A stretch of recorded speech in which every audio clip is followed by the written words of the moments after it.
गोरी कवि मिट्ठू तोते से अमरूद छीनकर खा रही थी कि गोरी कवि के पेट में दर्द शुरू हो जाता है।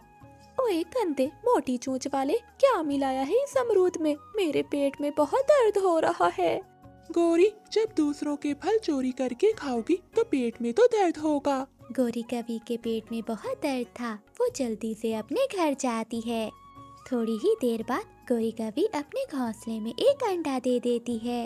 अरे वाह, मेरा पहला अंडा। अब मैं माँ बनूंगी और कालू जी पिता। तभी कालू कौवा भी आ जाता है।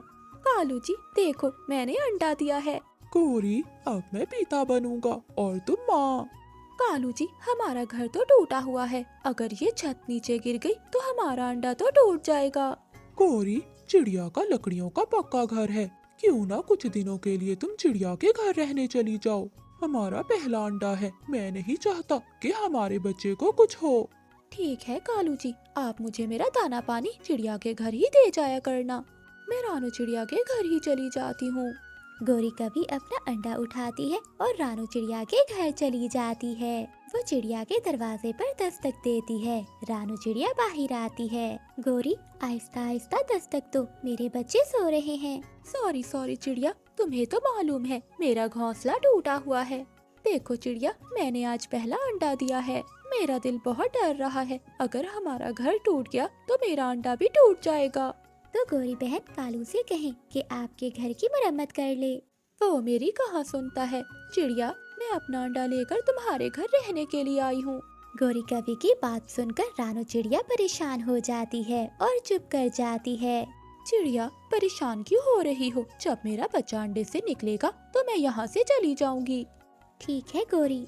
फिर रानू चिड़िया मान जाती है और गोरी कवि को घर के अंदर ले जाती है। गोरी बहन, मेरे 2 बच्चे हैं। है तो मुश्किल, लेकिन मैं आपको कुछ दिनों के लिए यहाँ रख लेती हूँ। हाँ हाँ चिड़िया, इधर मेरा बच्चा अंडे से बाहर आया और मैं गई। इस तरह गोरी कवि रानू चिड़िया के घर में रहने लगती है। कालू कौवा अपने घर से निकलता है। वो सेब के पेड़ से मीठे मीठे सेब खाता है और फिर नदी के किनारे जाकर बैठ जाता है। गौरी से तो जान छूट गई। अब मजे से सो लेता हूँ। ऐसे ही शाम हो जाती है, मगर कालू कौवा गोरी के लिए दाना नहीं लेकर जाता। कुकू कुकू, मुझे भूख लगी है, अपना दाना मुझे दे दो। नहीं नहीं, ये दाना मुझे मामा देकर गई हैं। गोरी आंटी, छोटे बच्चों से चीजें लेकर नहीं खाते। बच्चों, मैं तो मजाक कर रही थी। गोरी कवि का भूख से बुरा हाल था। ये कालू का बच्चा अभी तक नहीं आया। एक बार चिड़िया आ जाए तो मैं जाकर पूछती हूँ कालू को। रानू चिड़िया ने दाना ढूंढ लिया था। रानू चिड़िया अपने घर आती है तो गोरी कवि रानू चिड़िया से कहती है, रानू बहन, तुम मेरे अंडे का ध्यान रखना। मैं कालू को देख कर आती हूँ। मैं भूख से मर रही हूँ और वो मेरा दाना अभी तक नहीं लेकर आया। गोरी, कालू कौवा तो नदी के पास सो रहा है। गुस्से में गोरी कवि कालू कौवे के पास जाती है। कालू के बच्चे, तुम यहाँ सो रहे हो और मैं भूख से मर रही हूँ। मम्मा, मैं भी भूखा ही हूँ। गौरी, मैंने भी आज कुछ नहीं खाया। जंगल में अब दाना नहीं है। आज तुम चिड़िया से ही दाना लेकर खा लेती। कालू, सच्ची बात बता, मुझे आज चिड़िया के घर में बहुत अच्छी नींद आई। मेरा तो दिल करता है कि मैं हमेशा हमेशा चिड़िया के घर में ही रहूं। गौरी, अंडे से बच्चा बाहर आ जाए, फिर देखेंगे। ऐसे ही कुछ दिनों के बाद अंडे से बच्चा बाहर निकल आता है। मेरा बच्चा, मेरा सुंदर बच्चा। चिड़िया देखो, मेरा बच्चा कितना सुंदर और काला है। आंटी, कवि का बच्चा काला ही होगा और क्या सफेद होगा। गोरी, मैं दाना लेने जा रही हूँ। अब तुम यहाँ से कब जाओगी? चिड़िया, शाम को। मैं शाम को चली जाऊंगी।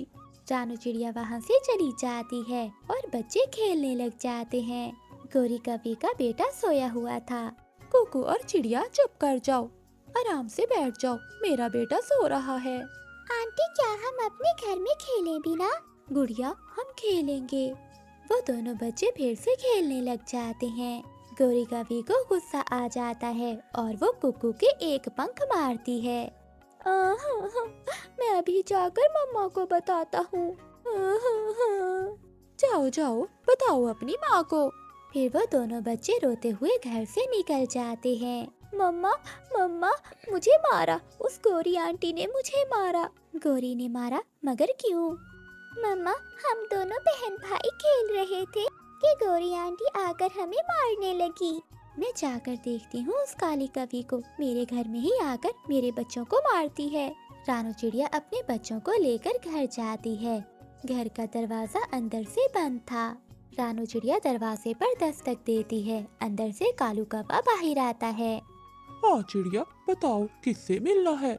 क्या मतलब कालू, किससे मिलना है? मेरा घर है, मैं अपने घर में आई हूँ।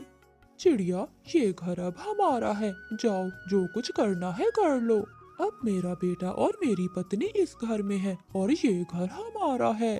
फिर कालू कौवा घर के अंदर चला जाता है। एहसान फरामोश कौवे, मैं अपना घर लेकर ही रहूंगी। मम्मा, आपने बहुत बड़ी गलती की जो उन जालिम कौवों को अपने घर में आने दिया।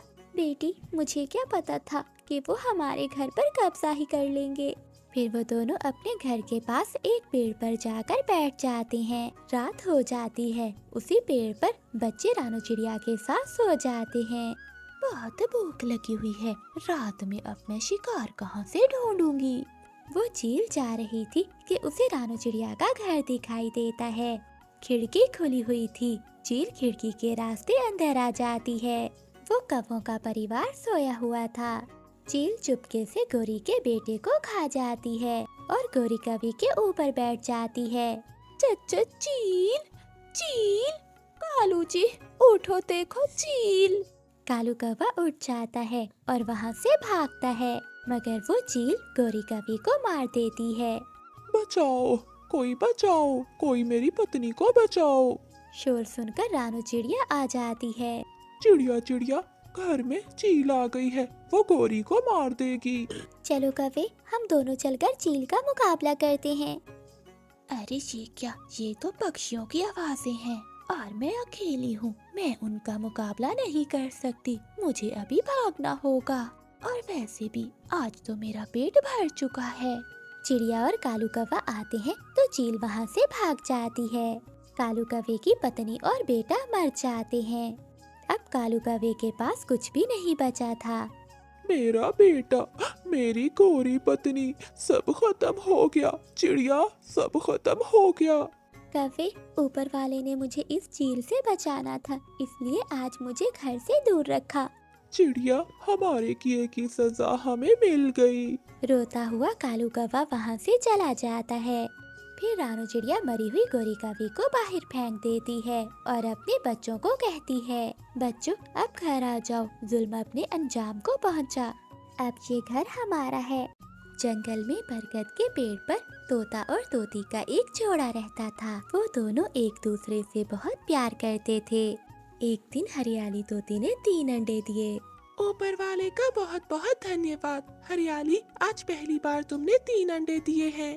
हाँ मिठू जी, हम दोनों माता पिता बनने वाले हैं, यही सोचकर मुझे बहुत खुशी हो रही है। कुछ दूर गौरी कवि बैठी ये सब देख रही थी।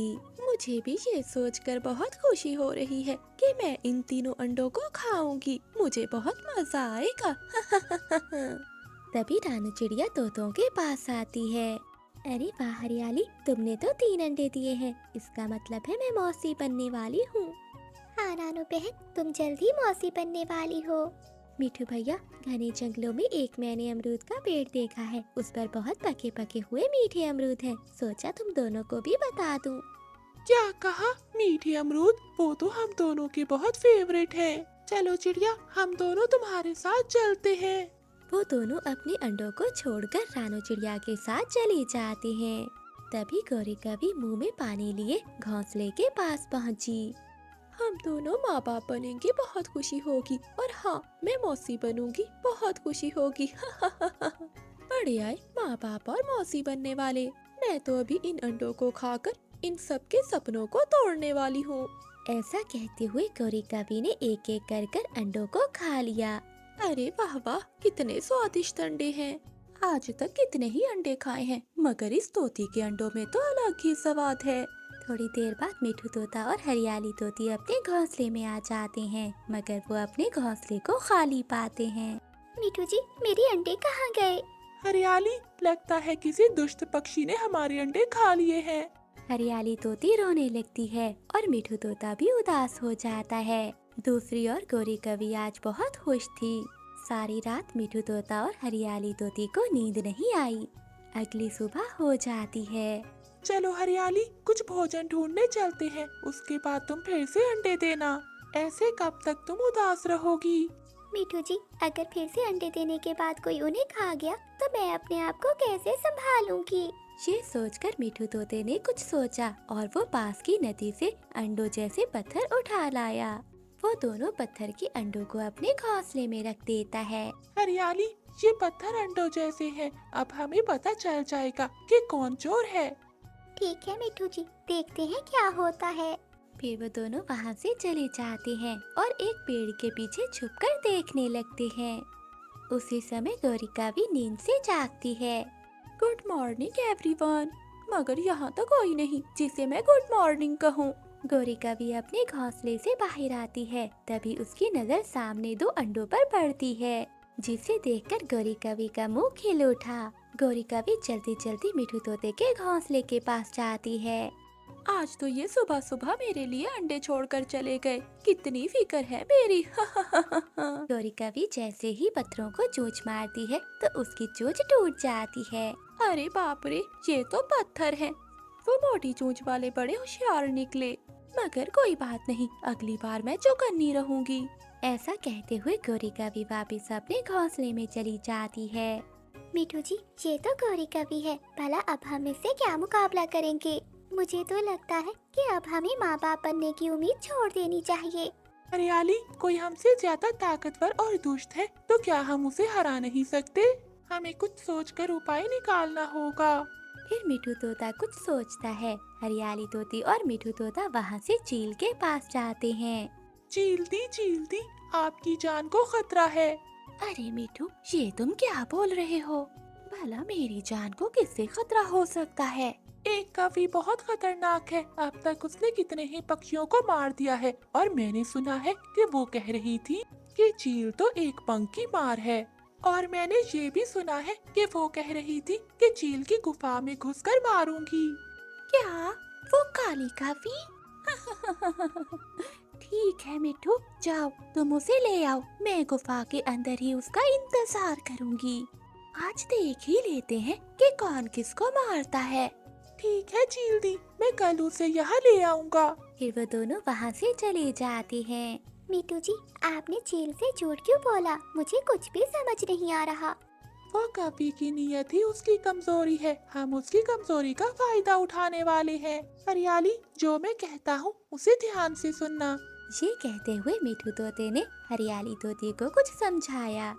फिर वो दोनों अपने घोंसले में पहुँच जाते हैं।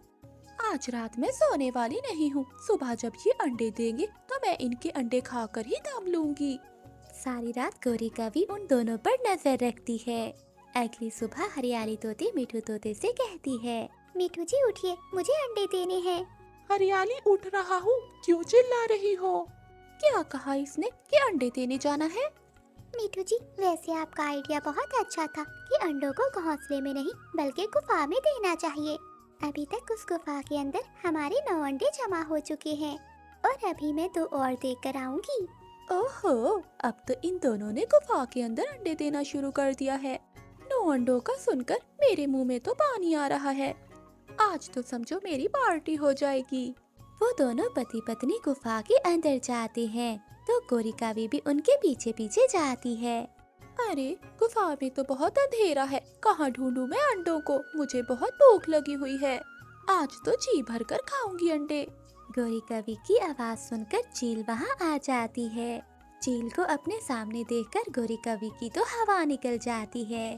ओह, तो काली कवि, अब तुम मुझे खाओगी, वो भी जी भर कर? आओ काली कवि, मैं तुम्हारी पार्टी करवाती हूँ। अरे चील दी, मैं आपको भला कैसे खा सकती हूँ? फिर चील गौरिका पर हमला कर देती है। ये देखकर हरियाली तोती और मिठू तोता बहुत खुश हुए। वो दोनों अपने घोंसले पर वापस पहुँचे। कुछ दिनों बाद हरियाली तोती ने 3 अंडे दिए। मिठू जी, आपने बिल्कुल ठीक कहा था कि दिमाग से सोचकर चतुराई से काम लिया जाए। इस तरह बड़ी से बड़ी ताकत को हराया जा सकता है। सुंदरपुर के जंगल में कई महीनों से बारिश की एक बूंद तक नहीं पड़ी थी। सभी और सूखा पड़ा हुआ था। पानी नहीं मिलने से सभी पेड़ सूख चुके थे। अब नदी में भी थोड़ा सा ही पानी बचा था।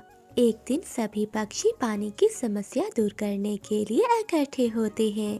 अरे दोस्तों, हमारे तालाब में अब 2 से 3 दिन का ही पानी बचा है। हमें पानी के लिए कुछ करना पड़ेगा, वरना हम सब प्यास की वजह से मर जाएंगे। सूखा पड़ने से हम कुछ नहीं कर सकते। हमारी हालत तो बहुत खराब हो गई है। सब कुछ ऊपर वाले के हाथ में है। अरे ठीक कह रही है कवि, मुझे भी लगता है कि अब हम थोड़े दिनों के मेहमान हैं। अरे तुम सब हिम्मत ना हारो, हम पानी के लिए कुछ न कुछ उपाय निकाल लेंगे। मिठू भैया ठीक कहा, मेरे पास भी एक उपाय है। क्यों ना हम पानी ढूंढने दूसरे जंगल जाएं। चिड़िया, अगर हमें वहाँ भी पानी ना मिला तो? चिड़िया की बात ठीक है, अगर हम यही रहे तो प्यास से मर जाएंगे। इससे अच्छा हम पानी को ढूंढने की कोशिश तो करें। अरे ठीक कह रहा है कबूतर, अगर यहीं बैठे रहे तो वैसे भी मर ही जाएंगे। ठीक है पक्षियों, हम सुबह निकलेंगे। पानी की खोज में जंगल के सभी पक्षी दूर दूर तक जाते हैं। वो सब पक्षी घंटों घंटों तक उड़ते हुए थक जाते हैं और आराम करने के लिए एक पेड़ पर बैठ जाते हैं। अरे मैं तो थक गई हूँ, मुझसे और नहीं उड़ा जाएगा। अब तो मुझे बहुत प्यास लगी हुई है। हाँ मौसी, मेरी हालत भी ऐसी ही हो गई है। यहाँ पर भी हमारे जंगल जैसा सूखा ही पड़ा है। दूर दूर तक पानी की एक बूंद नहीं दिखाई दे रही। हौसला रखो दोस्तों, ऊपर वाला हमारी जरूर मदद करेगा। जंगल के अंदर पानी तो होगा ही। ठीक कहा रानो ने, हम थोड़ी देर आराम कर लेते हैं और फिर पानी की खोज में जाएंगे। सभी पक्षी आराम करके वापस से पानी की खोज में निकल पड़ते हैं। थोड़ी दूर जाने पर रानो चिड़िया को पानी दिखाई देता है। तभी सारे पक्षी पानी पीने के लिए तालाब के पास जाते हैं। जैसे ही वो पानी पीने लगते हैं, वहाँ पर एक चील आ जाती है। चील आते ही पक्षियों पर हमला कर देती है। सभी पक्षी डरकर पीछे हो जाते हैं। तुम सब पक्षी कहाँ से आए हो? यहाँ मेरे पूछे बिना कोई भी मेरे पानी को पंख नहीं लगा सकता। ये तालाब मेरा है और यहाँ पर मेरा राज चलता है। चील दी, हमारे जंगल में सूखा पड़ा हुआ है। हमने कई दिनों से पानी नहीं पिया। हाँ चील दी, हमें थोड़ा सा पानी पी लेने दो, उसके बाद हम यहाँ से चले जाएंगे। नहीं, किसी को कुछ नहीं मिलेगा। अगर किसी ने पानी पीना भी है तो मुझे पहले उसकी कीमत देनी होगी। क्या? कौन सी कीमत? तुम में से हर एक पक्षी को मेरा हर रोज भोजन बनना होगा और फिर बाद में तुम जितना पानी पीना चाहते हो जी भर कर पी सकते हो। अरे ये क्या नाइंसाफी हुई भला, तुम तो बहुत दुष्ट चील हो। ओए बूढ़ी चिड़िया, मुझे गुस्सा मत दिलाओ। जब मेरी शर्त मंजूर हो तभी आना पानी पीने, वरना मैं किसी को छोड़ूंगी नहीं। सभी पक्षी डर जाते हैं और दूर जाकर एक पेड़ पर बैठ जाते हैं। अरे बाप रे बाप, ये चील तो बहुत दुष्ट है। ये चील तो हमारी मजबूरी का फायदा उठा रही है। अरे हम तो बुरे फंस गए। अगर पानी के बिना घर लौटे तो रास्ते में ही मर जाएंगे, और अगर यहाँ रहे तो चील हमें मार देगी। दोस्तों, अगर किसी तरह चील को लालच देकर तालाब से दूर ले जाया जाए तो बात बन सकती है। परंतु चिड़िया, वो चील हमसे ज्यादा ताकतवर है। हम उसके सामने भला कहाँ टिक पाएंगे। हाँ चिड़िया, मेरे पास एक उपाय है। मैं जैसा कहता हूँ वैसा करो। ऐसा कहते हुए वो सब पक्षी तालाब के पास जाते हैं। सभी पक्षियों को देखकर चील बहुत खुश हो जाती है। तो तुम सब पक्षी आ ही गए। अब मुझे ये बताओ, सबसे पहले कौन मेरा शिकार बनेगा? मुझे बहुत भूख लगी हुई है। जल्दी करो, जल्दी बताओ मुझे। मैं बनूंगी शिकार तुम्हारा सबसे पहले। मुझे खाकर तुम पक्षियों को पानी पी लेने देना। हाँ जरूर। योजना अनुसार रानो चिड़िया चील के पास जाने लगती है और वो चील की आंखों में अपनी चोंच मारकर वहाँ से भाग जाती है। ये देखकर वो चील बहुत गुस्से में आ जाती है। रानो चिड़िया वहाँ से उड़ जाती है और चील भी रानो चिड़िया के पीछे उड़ती है।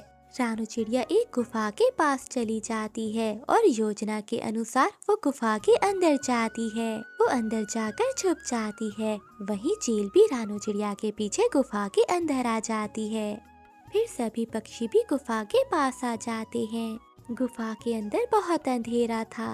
चील को रानू चिड़िया दिखाई नहीं देती। चील रानू चिड़िया को ढूंढने के लिए और ज्यादा गुफा के अंदर जाती है। चील जैसे ही अंदर जाती है तो रानू चिड़िया गुफा के बाहर आ जाती है और फिर सभी पक्षी मिलकर गुफा का मुंह बंद कर देते हैं। वहीं वो चील हमेशा हमेशा के लिए गुफा के अंदर बंद हो जाती है। फिर वो सब पक्षी पानी पीने तालाब के पास आते हैं और जब तक बारिश नहीं होती वो सब पक्षी ऐसे ही खुशी खुशी रहने लगते हैं।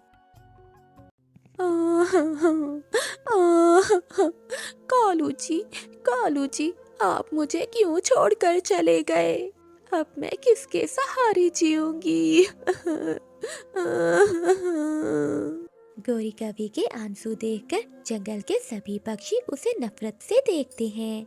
मैंने तो पहले ही कहा था कि ये कवि बहुत मनहूस है। जिस भी कवि से शादी करती है वो दूसरे दिन मर जाता है। अब तक इस कवि के 4 पति मर चुके हैं, मनहूस कहीं की। मैं तो कहता हूँ कि कवि को चीलों के हवाले कर देते हैं। नहीं नहीं मिठू जी, ये कवि तो बहुत मनहूस है। अगर चीलों ने इसे खा लिया तो वो भी मर जाएंगी। जंगल के सभी पक्षी गौरी के बारे में तरह तरह की बातें कर रहे थे, मगर गौरी कवि अपने पति की लाश के सामने बैठी रो रही थी। चलो चलो चले यहाँ से। अगर इसकी मनहूसियत हमें लग गई तो कहीं हम भी ना मर जाएं। मनहूस कहीं की मर क्यों नहीं जाती? मैं मनहूस नहीं हूँ। मैं मनहूस नहीं हूँ। अगले दिन गौरी कवि अपने घर के बाहर बैठी सोच रही थी। ऐ ऊपर वाले, मैं जब भी शादी करती हूँ तो मेरा पति न जाने क्यों मर जाता है। क्या मुझे कभी पति का प्यार नहीं मिलेगा? एक दिन गौरी कवि जंगल से जा रही थी तो वो एक बुलबुल के बच्चे को रोता हुआ देखती है। क्या हुआ बेटा, तुम रो क्यों रहे हो? आंटी, मुझे बहुत भूख लगी है। बेटे, तुम्हारी माँ कहाँ है? मेरी माँ कहीं चली गई है। रो नहीं बेटा, मैं तुम्हारे लिए कोई फल लेकर आती हूँ। रोते हुए बच्चे पर तरस खाकर गौरी कवि उसे कुछ फल लाकर देती है, लेकिन वो फल जहरीले थे, जिसे खाने के बाद बुलबुल के बच्चे की मौत हो जाती है। ऐ ऊपर वाले, ये क्या हो गया? ये बच्चा तो मर गया। बेटा उठो, वरना जंगल वाले मुझे फिर से मनहूस कहेंगे। तभी वही बुलबुल आ जाती है। अरे मनहूस कवि, तू यहाँ क्या कर रही है? और ये मेरे बेटे को क्या हो गया है? बुलबुल बहन, तुम्हारा बेटा तो मर गया। क्या कवि, तुमने मेरे बेटे को भी मार दिया? मनहूस कहीं की। बुलबुल बहन, मैंने तुम्हारे बेटे को नहीं मारा, बस उसे कुछ फल ला कर दिए थे। मनहूस कवि, तेरा साया मेरे बेटे पर पड़ते ही तो उसे भी खा गई। मनहूस कहीं की। बुलबुल को रोता सुनकर जंगल के पक्षी भी वहाँ आ जाते हैं। क्या हुआ बुलबुल, तुम ऐसे क्यों रो रही हो? ये काली कवि, ये मनहूस कवि ने मेरे बेटे को मार दिया। मेरा विश्वास कीजिए, मैंने इसे नहीं मारा। हमें इस मनहूस काली कवि को जंगल से निकाल देना चाहिए, वरना एक दिन ये हम सबको भी ऐसे ही खा जाएगी। हाँ मिठू, तुम बिल्कुल ठीक कह रहे हो। इस काली कवि को हमारे जंगल में रहने का कोई अधिकार नहीं है। फिर जंगल के सभी पक्षी गौरी कवि को जंगल से बाहर निकाल देते हैं। जंगल से निकाले जाने पर गौरी कवि नदी के किनारे पर जाती है। लगता है जंगल के पक्षी बिल्कुल ठीक कह रहे हैं, मैं मनहूस हूँ। अगर मैं सच में मनहूस हूँ तो मुझे जीने का कोई अधिकार नहीं है। ऐसे मनहूस बनकर जीने से मेरा मर जाना ही अच्छा है। मेरे मर जाने से मौत का सिलसिला खत्म हो जाएगा और जंगल के सभी पक्षी खुशी खुशी से रहेंगे। मैं पानी में डूबकर अपनी जान दे दूंगी। जैसे ही गौरी कवि छलांग लगाने जाती है तो वहाँ मीनू मौसी आ जाती है। क्या हुआ कवि, भरी जवानी में क्यों डूबने जा रही हो? मौसी, मुझे मरने से मत रोको, मुझे मर जाने दो। कवि, ऐसी क्या बात है जो तुम अपनी जान देने जा रही हो? जंगल के सभी पक्षी मुझे मनहूस समझते हैं, इसलिए मैं जीना नहीं चाहती। कवि, मेरे साथ भी ऐसा ही हुआ था। क्या मौसी, तुम्हें भी सब मनहूस समझते थे? हाँ कवि, मगर मैंने मुसीबत का सामना किया। तुम भी मुसीबत का सामना करना सीखो, फिर देखना एक दिन तुम्हारे जीवन में बहुत सारी खुशियाँ आएंगी। मीनू मौसी की बातें सुनकर गौरी कवि ने मुसीबतों से लड़ने का फैसला कर लिया। तुम्हारी बात ठीक है मौसी, अब मैं मरूंगी नहीं बल्कि लड़ूंगी। ये हुई ना बात, अब हम दोनों दोस्त बनकर रहेंगी। फिर मीनू मौसी और गौरी कवि कुछ दिन साथ रहती हैं। एक दिन एक कौवा मीनू मौसी के पास आता है। मीनू मौसी, ये कौन है? डरो नहीं गौरी, ये भी मेरा दोस्त है। ये भी तुम्हारी तरह बहुत दुखियारा है। मीनू मौसी, ये कवि कौन है? फिर मीनू मौसी गौरी कवि के बारे में सारा बताती है। अच्छा मीनू मौसी, ये भी हमारी तरह मुसीबत की मारी है। एक बात पूछूं कवि जी? हाँ हाँ पूछो। आपके साथ क्या हुआ था? मुझे भी जंगल के वासियों ने मनहूस कहकर निकाल दिया था। मगर आपके साथ ऐसा क्या हुआ था कि जंगल के पक्षियों ने आपको बाहर निकाल दिया? मैं अपनी पत्नी के लिए मीठे फल लाया था। मेरी पत्नी वो फल खाते ही मर गई। क्या इस बात पर जंगल के पक्षियों ने आपको बाहर निकाल दिया? नहीं कवि, मुझे कुछ दिनों बाद एक बहुत बड़ी बीमारी लग गई। मुझे जंगल के पक्षियों ने मेरे बच्चों के साथ बाहर निकाल दिया। कौवा रोने लगता है। कवि जी, आप रोइए नहीं, मैं आपके बच्चों की माँ बनकर उनकी रक्षा करूंगी। ये सुनकर वो कौवा बहुत खुश हो जाता है। क्या तुम सच कह रही हो?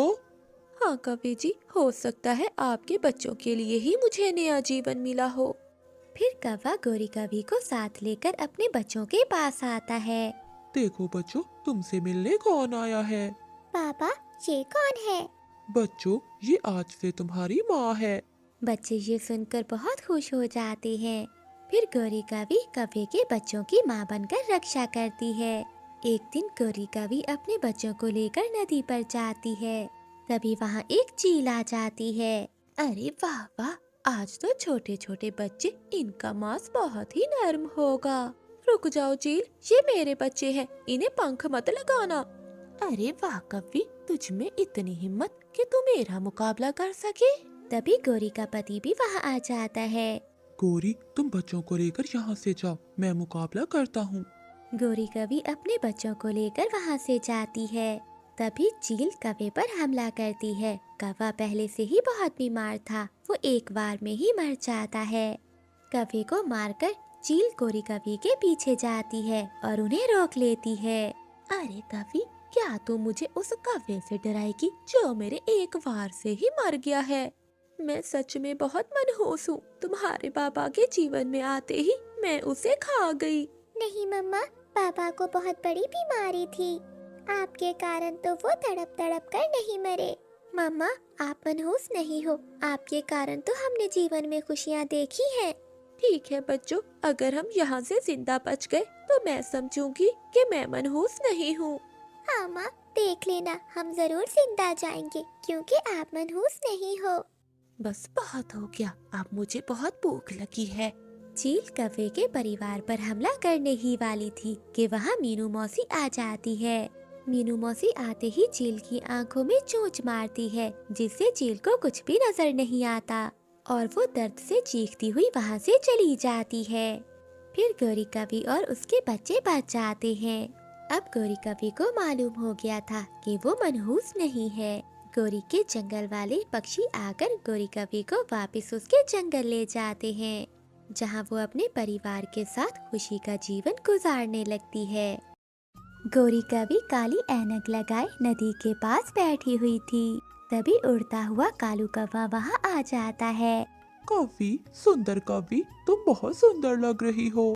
क्या मैं सच में बहुत सुंदर हूँ? हाँ, तुम बहुत ही सुंदर हो।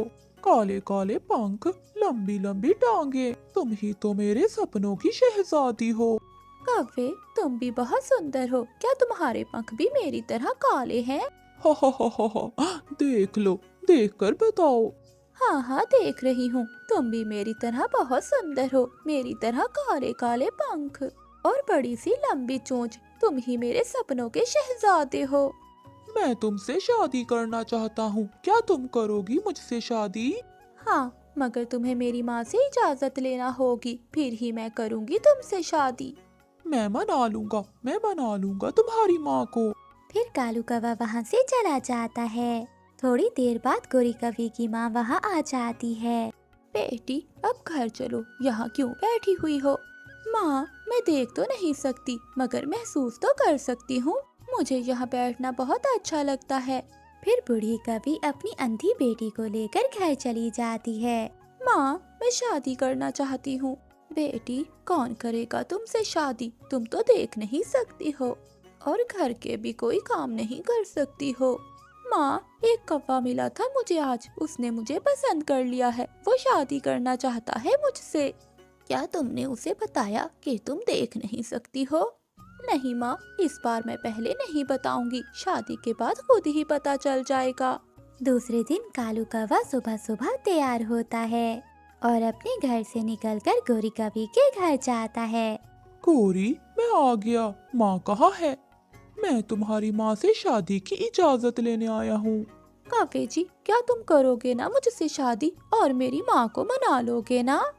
हाँ हाँ, मैं तुम्हारी खातिर सब कुछ कर सकता हूँ।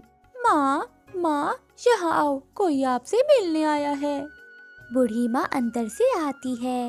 माँ जी मैं शादी करना चाहता हूँ आपकी बेटी से।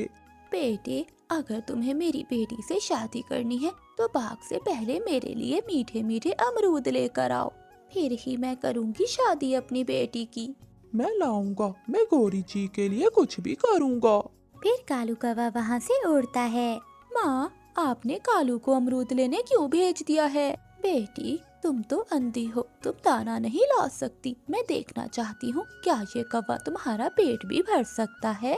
कालू कौवा उड़ता हुआ मिठू के खेत में जाता है। मिठू तोता काम से फारिग होकर धूप में सो रहा था। मिठू सो रहा है, अब मैं अमरूद चुरा लेता हूँ। कालू कौवा चुपके से अमरूद चुराकर वहाँ से भाग जाता है। बेटा ये अमरूद तो बहुत मीठा है। तो क्या माँ जी, अब मैं शादी कर सकता हूँ आपकी बेटी से? बेटे मैं कल बताऊंगी। फिर कालू कौवा वहाँ से चला जाता है। गोरी बेटी मैं कल फिर आजमाऊंगी इस कौवे को। कालू कौवा अपने घर में जाकर बहुत खुश था। वो तो सारी रात गोरी कौवी के बारे में ही सोचता रहता है। अगली सुबह वो फिर से गोरी कौवी के घर जाता है। कौवे आज तुम्हें मेरे लिए मीठी खीर लेकर आनी होगी। अगर तुम्हें मेरी बेटी से शादी करनी है तो पहले मेरे लिए मीठी खीर लेकर आओ। मीठी खीर? हाँ माँ जी मैं जरूर ले आऊँगा, मैं मीठी खीर ले आऊँगा। कालू जी मेरी खातिर कर कर दिखाना, मेरी माँ की परीक्षा में पूरा उतरना। गौरी जी आप चिंता नहीं करो, मैं लाऊंगा, मैं मीठी खीर जरूर लाऊंगा। फिर कालू कौवा वहाँ से उड़ता है और चिड़िया के पास जाता है। चिड़िया बहन मुझे मीठी खीर बना दो, मैंने अपनी होने वाली सास को मीठी खीर खिलानी है। कालू भैया ये आपकी होने वाली सास कौन है? बेरी के पेड़ पर है गौरी कवि का घर, वो बहुत सुंदर है। अगर मैं उसकी माँ की परीक्षा में पूरा उतरा तो वो मेरी शादी कवि से कर देगी।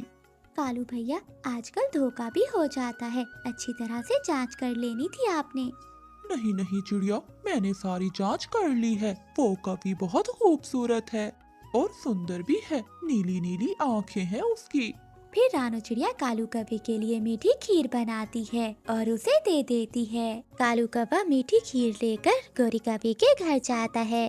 मुझे पता था कालू जी आप जरूर कर लोगे। माँ जी क्या अब मैं शादी कर सकता हूँ? हाँ हाँ बेटे अब तुम शादी कर सकते हो। अगले दिन कालू कौवा चिड़िया और तोते को साथ लेकर आता है और कालू कौवे की शादी हो जाती है। कालू तुम्हारी दुल्हन ऐनक क्यों नहीं उतार रही है? हाँ, हो सकता है कालू तुम्हारी दुल्हन अंधी हो।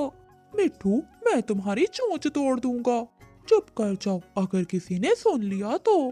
फिर कालू कौवा गौरी कवि को ब्याह कर अपने घर ले जाता है।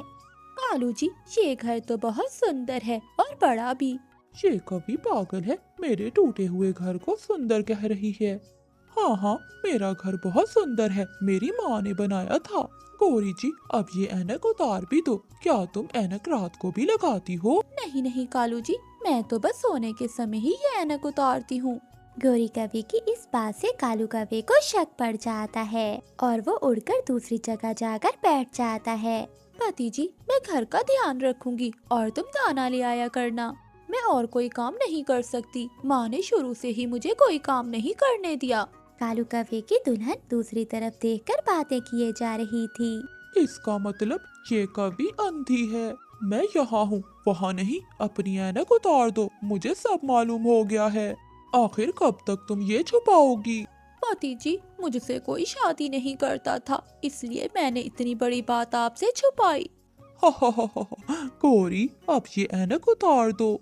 अब हमारी शादी हो गई है। अब तुम अंधी हो या लंगड़ी, इससे कोई फर्क नहीं पड़ता। अब तुम मेरी पत्नी हो और मैं भी कोई जवान नहीं हूँ। अगर तुम मुझे देख लेती तो मुझसे कभी भी शादी ना करती। ये सुनकर गोरी कवि हंसने लगती है।